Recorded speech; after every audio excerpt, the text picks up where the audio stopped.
Hey, y'all, what's up? What's up? What's up? This is Paul, and God has qualified me to be your hip hop relationship and recovery coach, and I'm bringing to you another Kick Your Butt Out episode.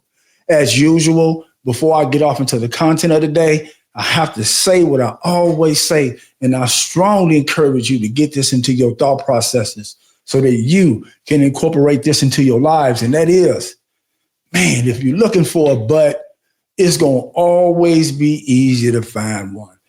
That, my friends, is a promise. All right. Thank you all so much for joining in. I feel so much better today. This bug that's been going around as of late, it caught me. I'm not one that usually gets sick. However, if I do get sick or when I do get sick, it hits me hard.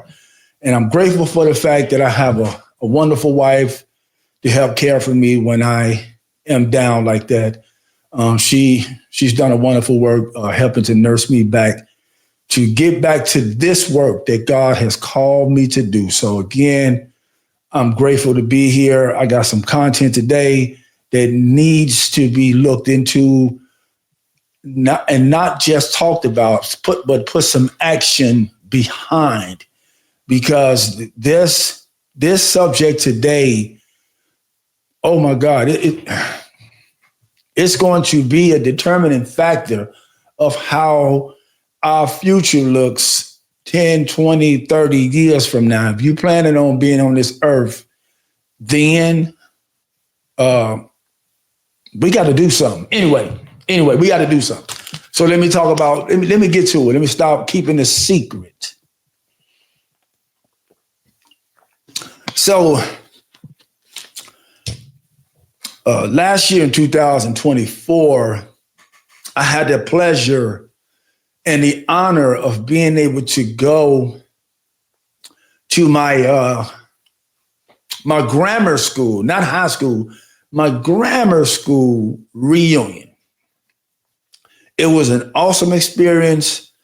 It was awesome to be able to see my 8th grade teacher. Wow, that was 1981. 1981. Yes, I'm telling my age. I'll be 58 in less than 2 months. But anyway, point being, let me get to the point. Leading up to the going to Chicago to the reunion, I was able to talk to one of my childhood friends, my childhood sister, Sister Andrea. Love you. There's absolutely nothing you can do about it. Thank you for being who you are. So got the opportunity to have a conversation with her before I went. And one of the things that she said, it stuck with me. And this is the title of today's episode of Kick Your Butt Out.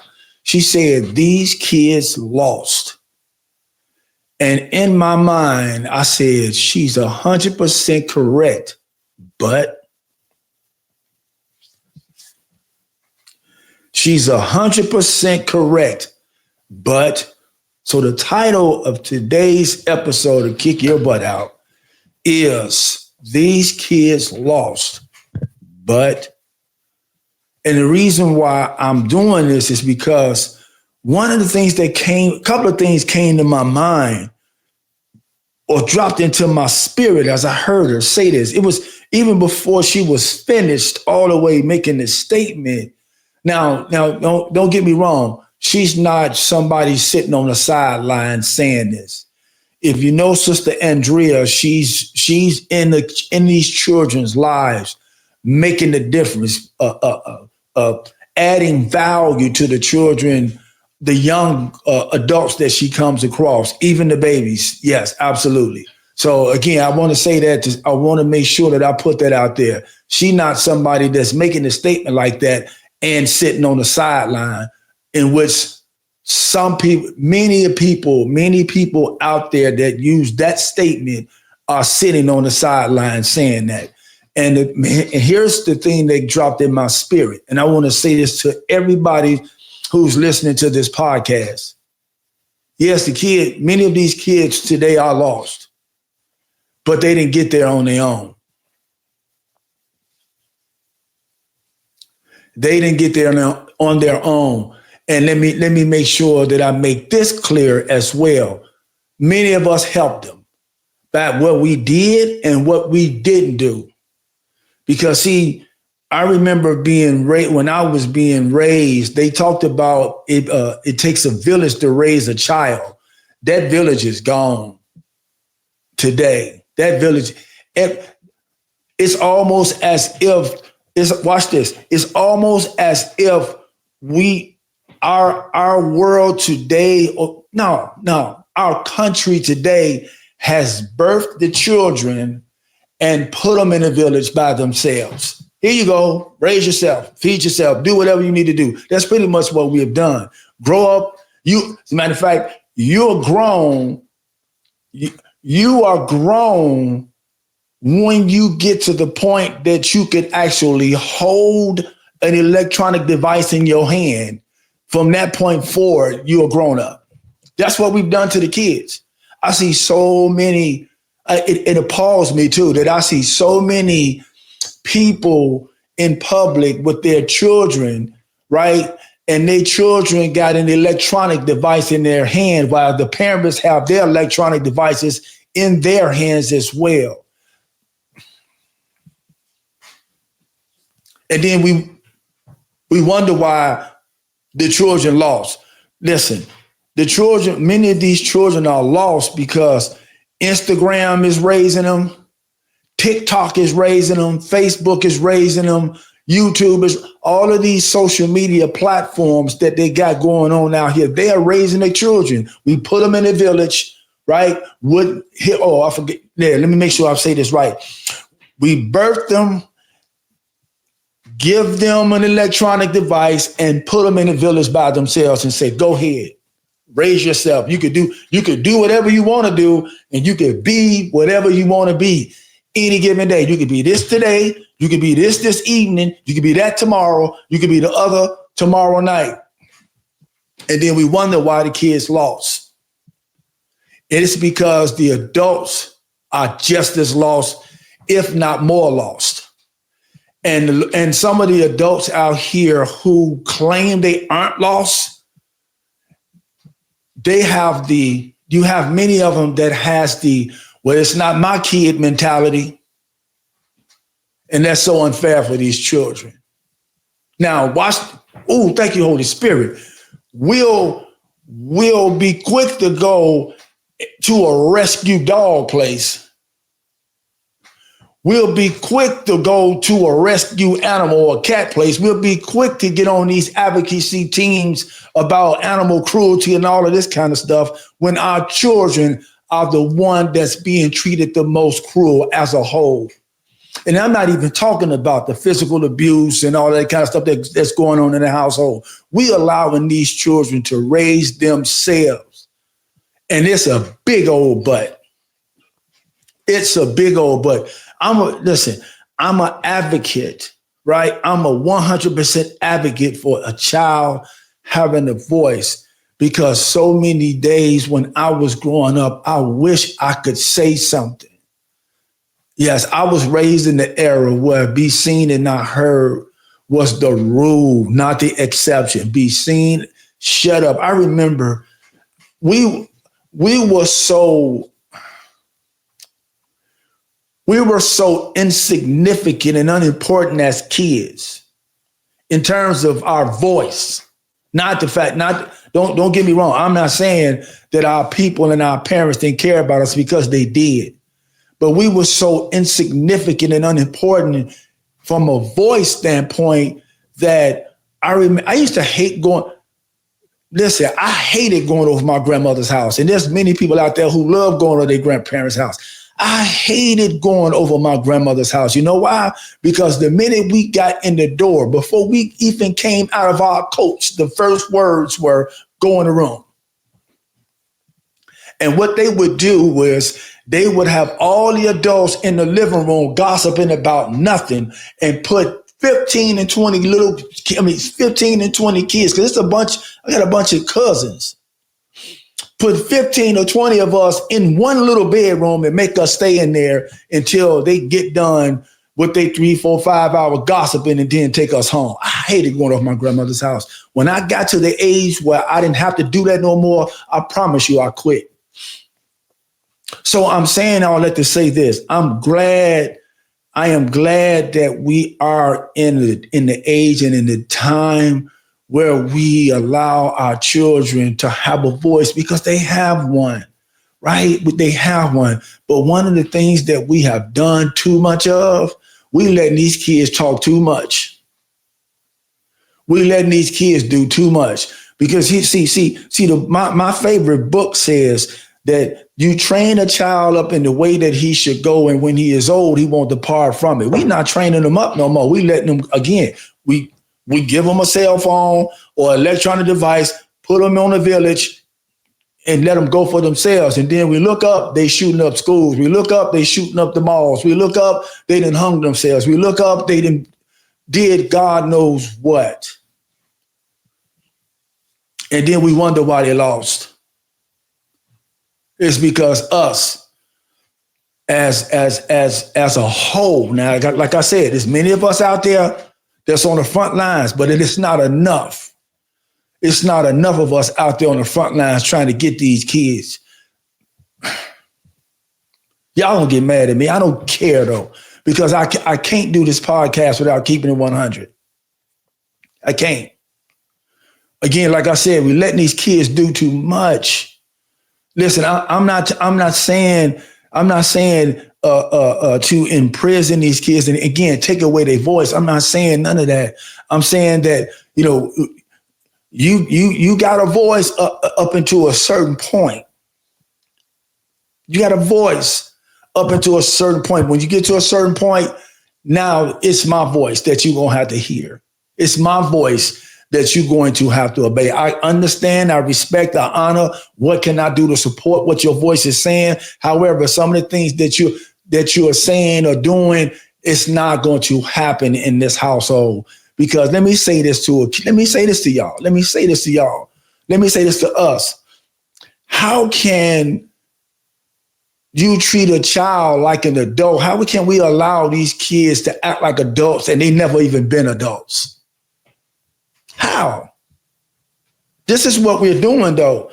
These kids think they grown, and none of them has never been at an adult age. And one of the things that we have to do is take that back and say, listen, you have autonomy, but you're not grown.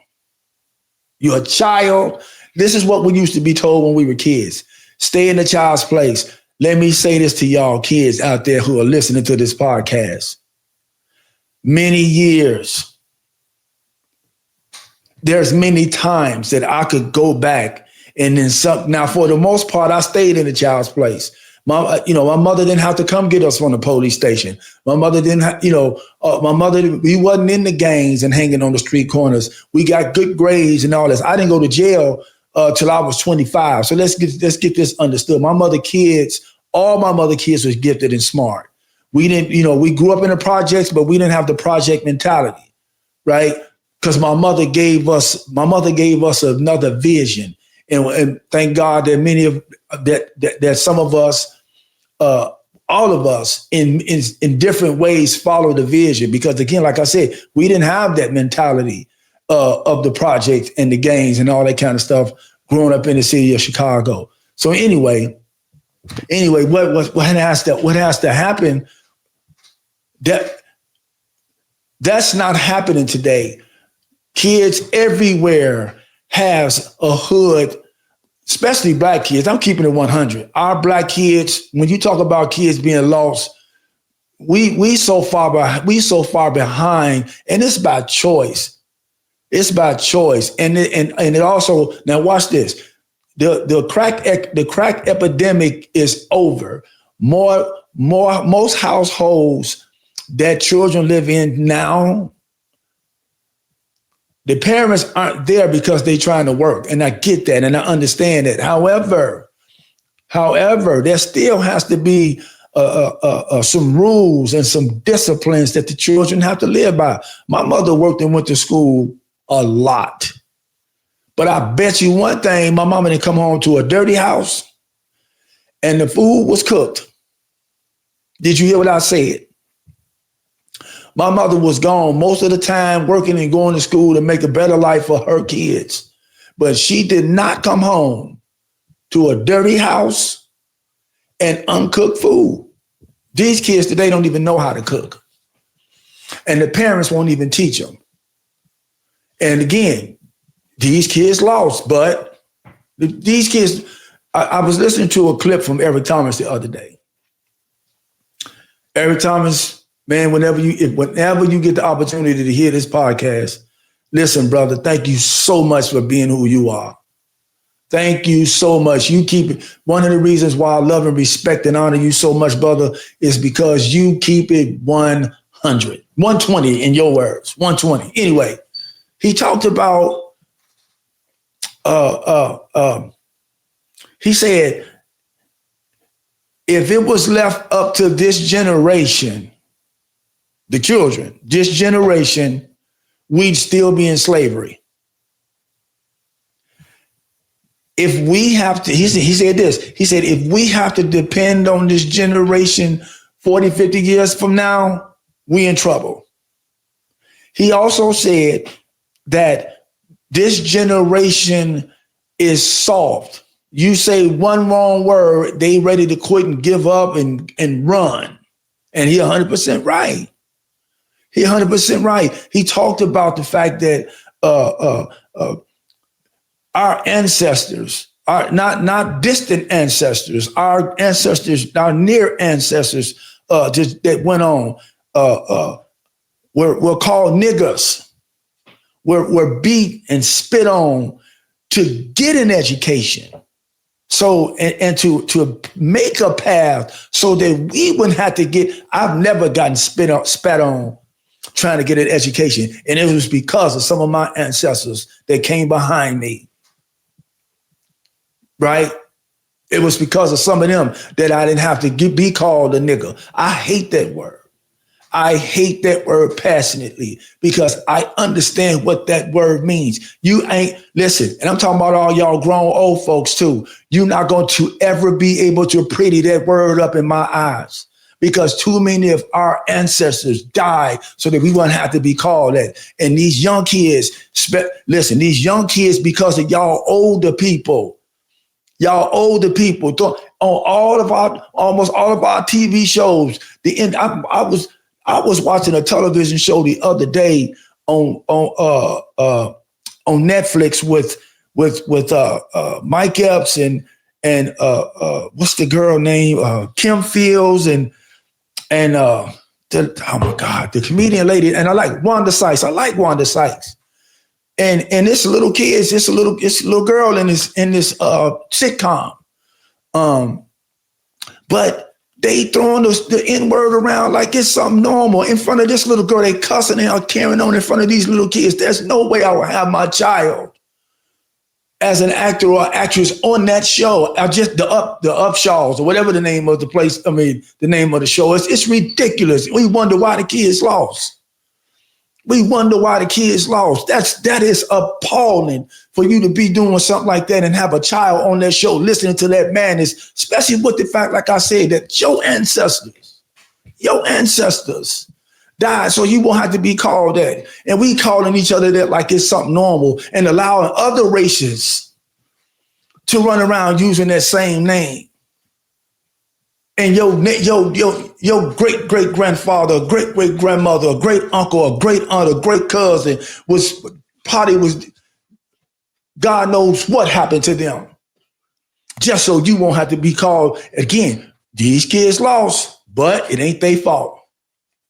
Now, let me calm down because I'm passionately angry about what's going on with our children, and we just sitting by watching it. As a whole, I'm talking about as a whole, we sitting by watching it. We got these little pockets of people. Shout out to Dr. Shawan Wright and the Bridge Builders to the new generation. Shout out to him and everybody that supports what it is that he's doing. Shout out to these people. There's some other people whose names I can't remember right offhand. I met some people last week at a Black Pride conference, right? Wonderful, wonderful woman. doing wonders for the Black community, for children, not just the Black community, but for children as a whole. We need more of this because it's too many of our children that are falling by the wayside. You got a child, watch this. I'm keeping it, again, I don't care. I'm going to keep it 100. You got a child that don't even know what they want to do in terms of a career. You got a child that don't even know what a mortgage looks like. You got a child that don't even know how to separate the whites from the lights from the darks when washing clothes. You got children that don't even know how to wipe a table right, but they can tell you that, I was born with all the male organs, but I know I'm a female. And then we wonder why the children lost. Now, let me make sure I make this clear. Not judging anybody. If that's what you choose to do, I hope that you wouldn't, but if that's what you choose to do, I'm not judging. Here's what I'm mad about. Here's what I'm bothered by. I'm bothered by the fact that many people who are doing this and allowing these kids who really don't know nothing about life, but you know that you're a boy or you know that you're a girl that don't know nothing about life, and you all are allowing this to happen, and y'all putting God in this. Let me say this. If that's what you choose to do, I pray that you don't. But stop putting God in it. Acting like, because because what many of you all are saying is that God don't know what he doing and God makes mistakes. You supposed to have been a boy, but you came out a girl. You supposed to have been a girl, but you look like a boy. That God had nothing to do with that. So again, if that's what you all want to do, I hope that you wouldn't. But please stop lying on God and putting God in it because he had nothing to do with your choices. Okay, let me leave it alone. Now, one of the reasons why I'm talking about God is because here it is again. These kids lost, but I heard a young lady, and she didn't say it from a prideful standpoint. She was kind of, you can tell she had some feeling behind it. She said, I'm mad and I don't believe in God because I don't understand him. I don't understand them, so I don't believe in them, and I'm mad. That's what she said. Right? She didn't get there on her own. Now, whatever happened to the big mamas and the nanas that used to take the kids, the little girls to church? Whatever. That day, that's what I'm saying. The kids lost, but it ain't their fault because it was the day and the time when the nanas and the big mamas, y'all know what I'm talking about, had all the kids in church. That day and time is gone. When the nanas and the mamas would talk about scripture in their house, would quote scripture in the conversations that they're having with their granddaughters or their nieces or their nephews or their grandsons. Whatever happened to that day is gone. And then we wonder why the kids lost. And so here's one of the things that I want to say, because what am I saying? I'm saying that us as adults have gotten to a place where it's comfortable for us to not be in some type of faith or fellowship where the kids are getting a spiritual upbringing rather than spirits upbringing. So listen, all of you men and women, fathers and mothers, uncles and aunts, big cousins alike, our children, we need help because I'm working with kids myself. We need your help. I'm asking y'all to heal from your church hurt.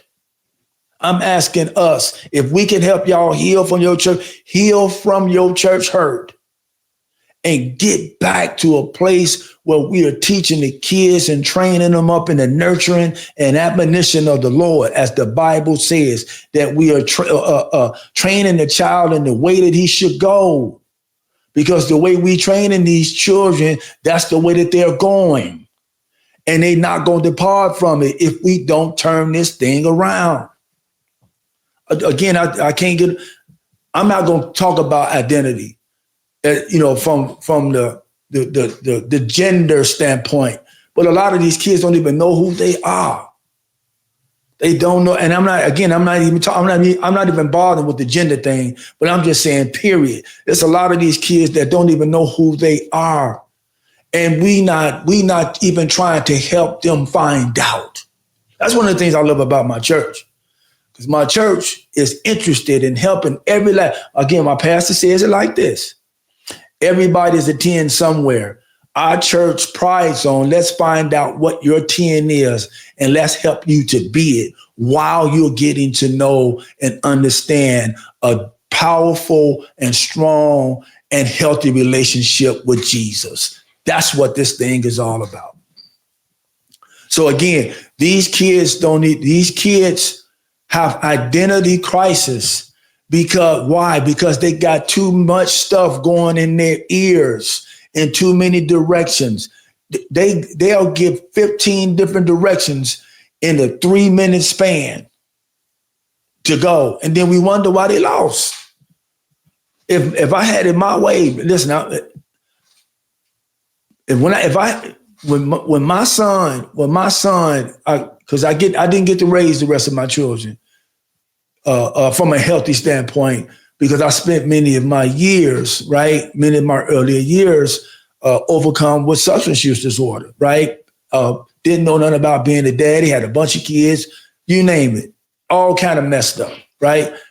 But God gave me the blessing of being able to raise my youngest one. And from a healthy standpoint. And I taught him well. Now, don't get me wrong. I'm still teaching my kids right now, because my oldest one, you could ask her yourself, who outside of God she gonna run to for education and information? I ain't even got. Ask her.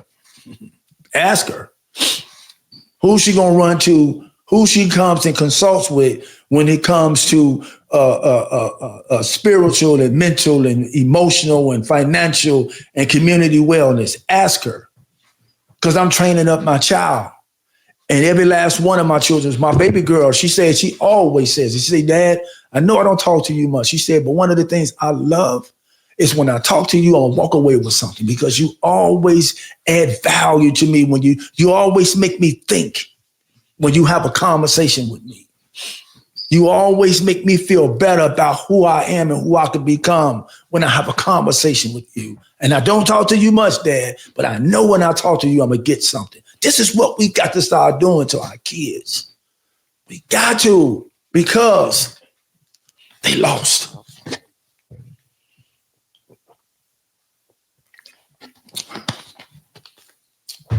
And we got to go get them. It's our duty. When it comes to education, my wife is in the education system, and God has given me some open doors that no man can shut. That I'm working with children in the education, high school and middle school, right? And one of the forms of service that I'm giving is through kind of an alternative school. This is how we used to say it back in the Midwest. And what that means is this is a school that you'll end up going to for whatever issues that you had when you were in the regular public schools.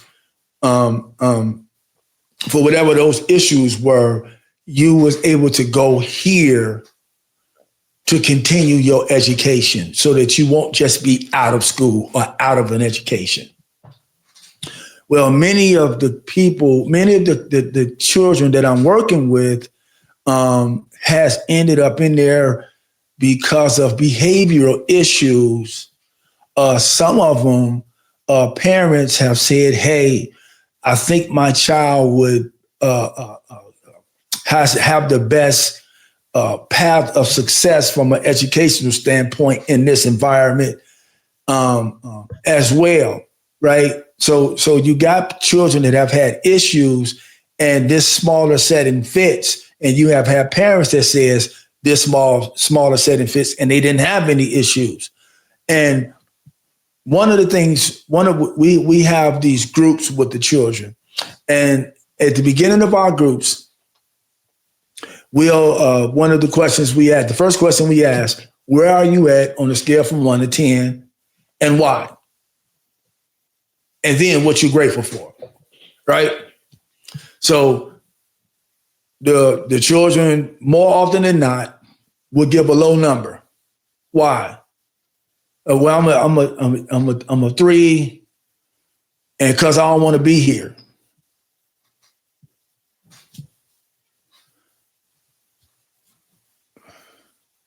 You don't want to be here? Do you know that if you're not here, this is the alternative to going to the streets or to jail? So you need to want to be here. You need to be here. But that's most of the answers I get. What are you grateful for? It's just, you almost have to pull it out of them, and that's okay because we're not gonna stop. We're gonna keep going until these children start to get it and start to change it. Because one of the things we got to do, one of the things that we have to do, and what I do as a coach, they say it takes a minimum of 21 to 30 days to change a habit. It takes a minimum of 90 days to change a lifestyle. So we're gonna keep it moving.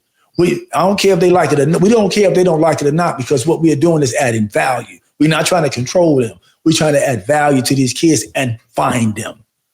What am I saying? The kids today lots of kids, not all of them, lots of our children today don't value the free education that they have.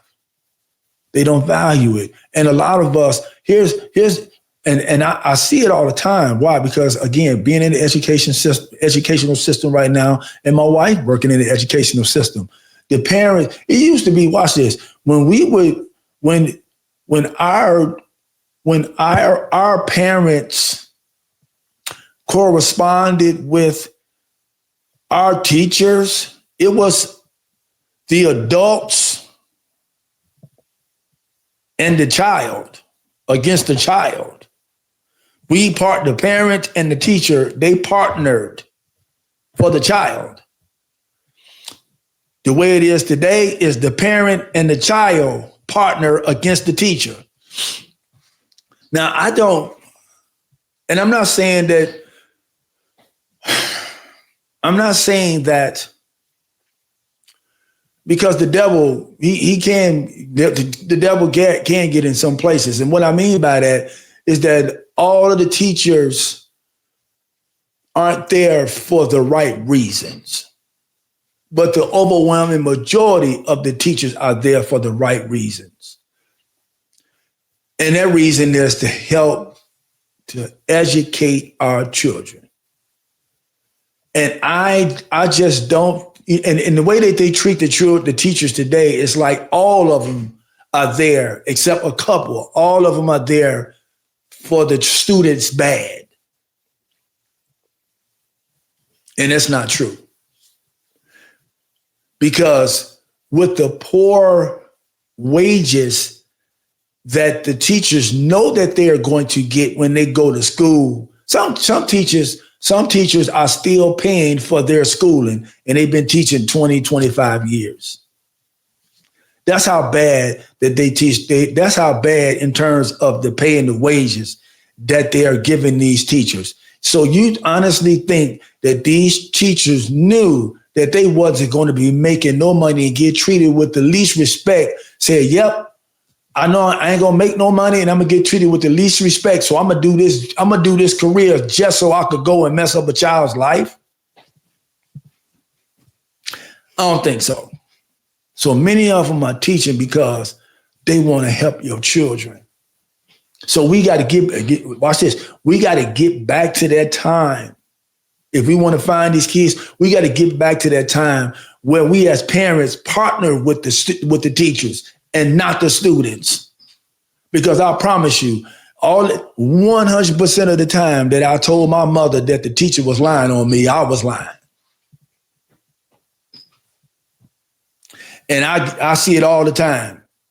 Many students would, and I'm so grateful for the fact that it's easy to document this stuff now, because there's many times where my wife has had an experience where the student had told the parent a lie about her as a teacher, or I didn't get this grade because she did this, that, or the other.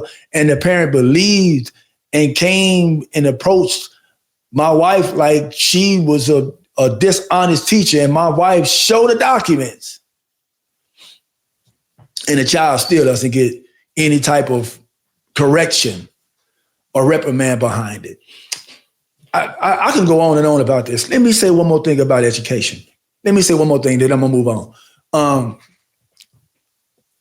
I was doing some coaching at a high school here in California, and one of the things that I couldn't even get mad. It was so stupid, and I hate using that word, but this was stupid. It was so stupid that you couldn't even get mad. All you could do was laugh. You ready? So when the children or the students did something that warranted detention or correction, they got to pick what they wanted their discipline or correction to be. How many of y'all can guess that none of them chose the one that would help them to actually be corrected? Who get to choose? Who got to choose? I wish I could go to God and say, God, let me choose the judgment that you're going to give me. Then what am I learning? What are they learning? And watch this. How did I find it out? Because some of them had to come and talk to me as part of being in detention. And me as a coach would have been saying, okay, what are some of the things that's leading you to detention? How can we work towards this not ever having to see me again? None of them even showed. One of them showed up one time. And I got paid for one child showing up for once. And I had the opportunity to work with kids for maybe about 8 to 10 hours. One of them showed up for 1 hour. I got paid for the rest just for being there. None of them showed up because they was able to pick their own detention. Who does that? Now you understand why the kids lost? Work ethic. Okay, I'm gonna go to the work ethic so I can start to shut this down. I'm gonna go to the work ethic.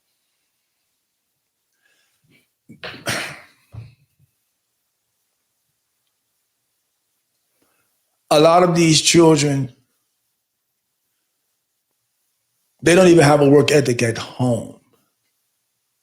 Like I said, my mother never came home to a dirty house.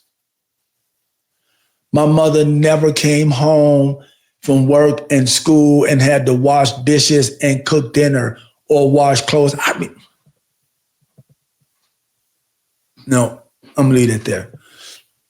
My mother never had to do that. And she taught us, we were working when we were young, because I remember her teaching me how to separate the lights from the darks when it came to washing. I know how to make spaghetti sauce, not out of a jar. My mother taught me that by the age of 10. I know how to iron creases and pants and shirts and all that kind of stuff at the age of 7. I know how to properly catch the bus and the train to go downtown Chicago and get back home safely, age 7 and 8 years old. I know how to do all these things. My mother taught us.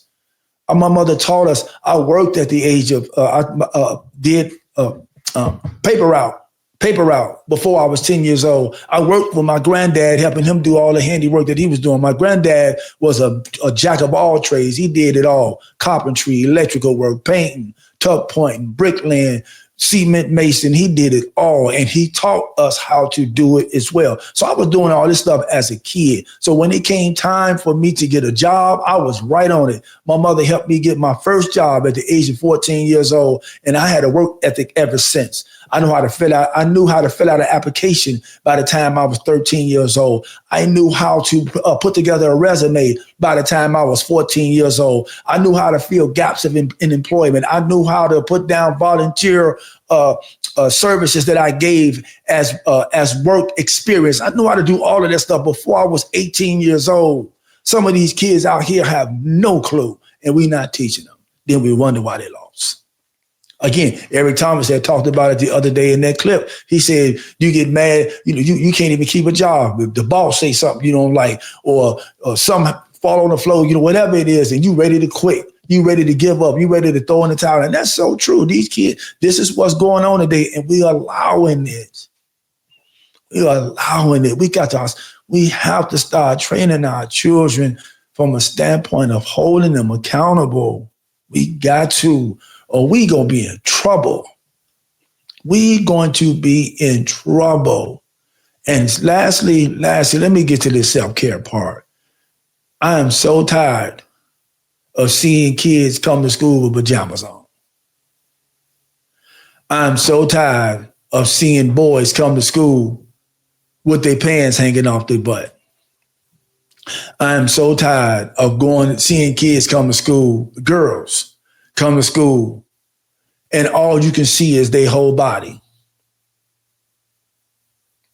And the teachers aren't saying anything. Listen, if I was the teacher, you'd fire me, because the second you walk in my room, if your pants ain't up and you don't have on no clothes, you being turned around. The second you walk in my room and you got on a pair of checkered pajamas, because that's what it's universal, I'm turning you around.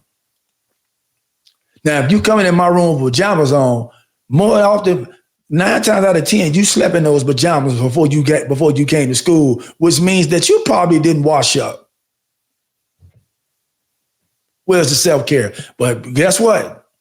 You didn't miss looking at the posts and doing all of this, what you call that, selfie stuff for Instagram, did you? And we letting them. If I had my way, there would be not one child in school with a cell phone. Not one. We made it without cell phones. And I heard some parents, they taking the kids' cell phones, and what are they gonna do if somebody comes shoot the school up? Well, they still got other phones in there that they can call the police, because even if they call you, what you gonna do? Why they shooting the school up? You gonna listen to them get killed? You ain't gonna be able to do nothing. So take their phones, because their phones is detrimental to them. I'm keeping it 100. Self-care is terrible with these kids now. It's terrible. And we letting it happen as parents. We partnering with them as parents to continue in this way. You know what my mama used to do to us? My mama used to be inspector number 13. And one of her famous quotes for us is that you are not going out of my house looking like anybody's child. So she inspected us at the door. If our clothes wasn't ironed and our hair wasn't combed, pop, get back in there and get it right. Because you're not going up out of here representing me looking like anybody's child. I love you, mama. Thank you so much for doing that. I love you, mama. Thank you so much for doing that.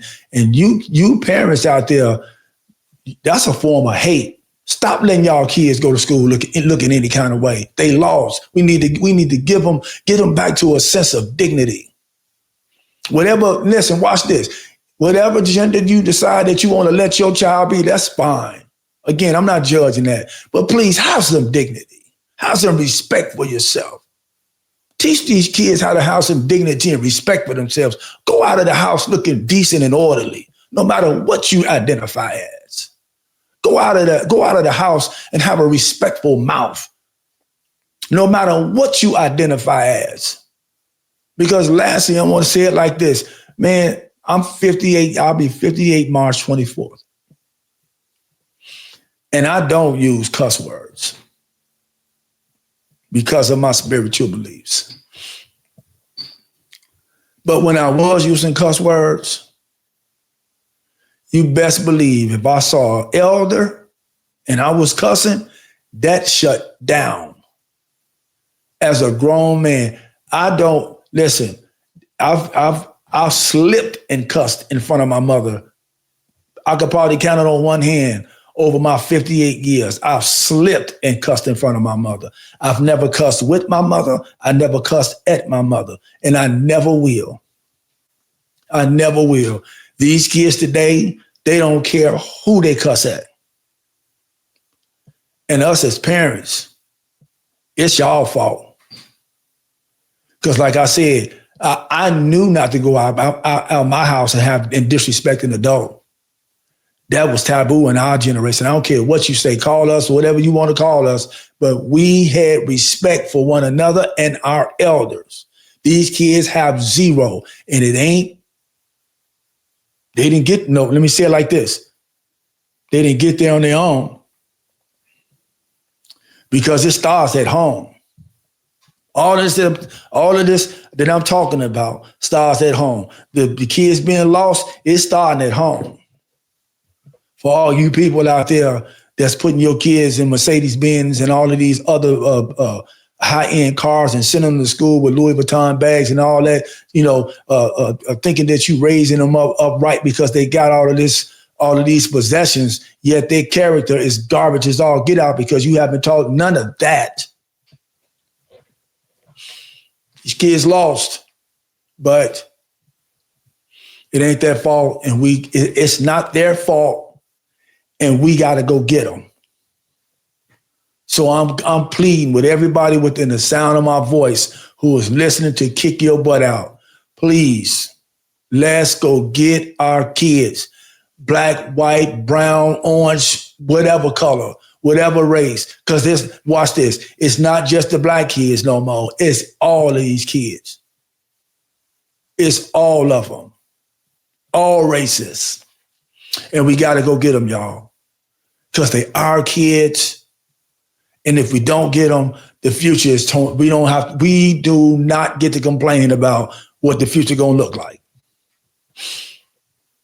And lastly, our kids will be less susceptible to being found hung, dying of drug overdoses, shooting up schools and malls and all that kind of stuff if we go get them. We got to go get these kids, y'all. Thank y'all so much. I think I vented the entire length of this episode to Kick Your Butt Out because I'm passionate about this, man. This is crazy how we just letting these kids do anything. It's crazy. We got to stop it, y'all. Because like every time it's said, if we got to depend on the children of today, our future, we can forget it. And we can't do that. We can't do that. So anyway, y'all, thank y'all so much for listening to this particular episode of Kick Your Butt Out. This is Paul. God has qualified me to be your hip-hop relationship and recovery coach. I love every last one of y'all. There's absolutely nothing that you can do about it. Till next time, like I say, be well. Do the next right thing. God bless you all. And if you looking for a butt, it's going to always be easy to find one. That, my friends, is a promise. Deuces.